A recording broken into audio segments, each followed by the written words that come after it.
Hi friends, ಪ್ರತಿದಿನ ಅಡುಗೆಗೆ ಸ್ವಾಗತ. ನಾನಿವತ್ತು ರಸಮ್ ರೈಸ್ ಮಾಡ್ತಾ ಇದ್ದೀನಿ. ಮೊದಲಿಗೆ ಒಂದು ಕುಕ್ಕರ್ನಲ್ಲಿ 1 ಕಪ್ ರೈಸ್ನ ಹಾಕ್ತಾ ಇದ್ದೀನಿ. ಅದೇ ಕಪ್ನಿಂದ ಅರ್ಧ ಕಪ್ ತೊಗರಿಬೇಳೆನ ಹಾಕಿ ಚೆನ್ನಾಗಿ ತೊಳಿತಾ ಇದ್ದೀನಿ. ನಂತರ 1 ಟೊಮೆಟೊ ಹಣ್ಣು, ಒಂದು ಸ್ವಲ್ಪ ಕರಿಬೇವೆಲೆ, ಅಕ್ಕಿ ತೊಗೊಂಡಿರೋ ಕಪ್ನಿಂದಲೇ ಒಂದು 4 ಕಪ್ ನೀರನ್ನ ಹಾಕಿ 1/4 ಟೀ ಸ್ಪೂನ್ ಅರಿಶಿನ ಹಾಕಿ ಮುಚ್ಚಿ ಮೀಡಿಯಮ್ ಉರಿಯಲ್ಲಿ 3 ಸೀಟಿಗೆ ಬೇಯಕ್ಕಿಟ್ಬಿಡಿ.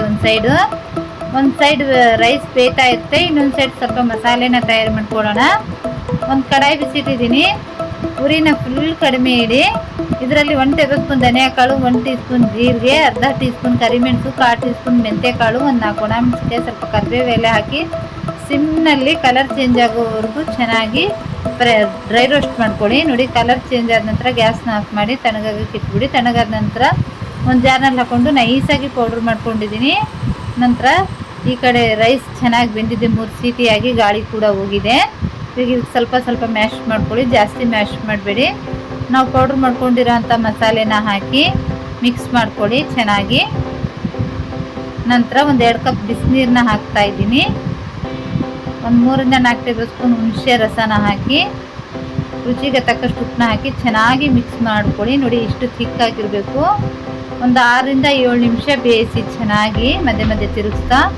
ನೋಡಿ, 6-7 ನಿಮಿಷ ಬೇಯಿಸಿದ್ದೀನಿ, ಒಂದು ಕುದಿ ಬರೋವರೆಗೂ ಚೆನ್ನಾಗಿ. ನಂತರ ಕೆಳಗಡೆ ಇಳಿಸ್ಬಿಡಿ. ಒಂದು ಕಡಾಯಿ ಬಿಸಿಟ್ಟಿದ್ದೀನಿ. ಇದರಲ್ಲಿ 1 ಚಮಚದಷ್ಟು ಕುಕ್ಕಿಂಗ್ ಆಯಿಲ್ ಹಾಕಿದ್ದೀನಿ. 1-2 ಟೇಬಲ್ ಸ್ಪೂನ್ ತುಪ್ಪನ ಹಾಕಿದ್ದೀನಿ.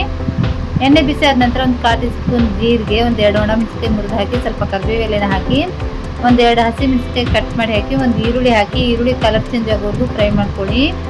ಈರುಳ್ಳಿ ಕಲರ್ ಚೇಂಜ್ ಆದ ನಂತರ 1 ಟೀ ಸ್ಪೂನ್ ಖಾರ ಪುಡಿ, 1/4 ಟೀ ಸ್ಪೂನ್ ಅರಿಶಿನ ಹಾಕಿ ಮಿಕ್ಸ್ ಮಾಡ್ಕೊಳ್ಳಿ. ಬೇಯಿಸಿರೋಂಥ ರೈಸ್ನ ಹಾಕಿ ಮಿಕ್ಸ್ ಮಾಡಿ, ಒಂದು ಸ್ವಲ್ಪ ಕೊತ್ತಂಬರಿ ಸೊಪ್ಪನ್ನ ಹಾಕಿ ಗ್ಯಾಸ್ನ ಆಫ್ ಮಾಡಿಬಿಡಿ. ರೆಡಿಯಾಗಿದೆ. ತುಂಬಾ ರುಚಿಯಾಗಿರುವಂಥ ಈ ರಸಮ್ ರೈಸ್ನ ಖಂಡಿತ ಟ್ರೈ ಮಾಡಿ. ಈ ರೆಸಿಪಿ ಇಷ್ಟವಾದರೆ ಲೈಕ್ ಮಾಡಿ, ಶೇರ್ ಮಾಡಿ, ನಮ್ಮ ಚಾನಲ್ಗೆ ಸಬ್ಸ್ಕ್ರೈಬ್ ಮಾಡಿ.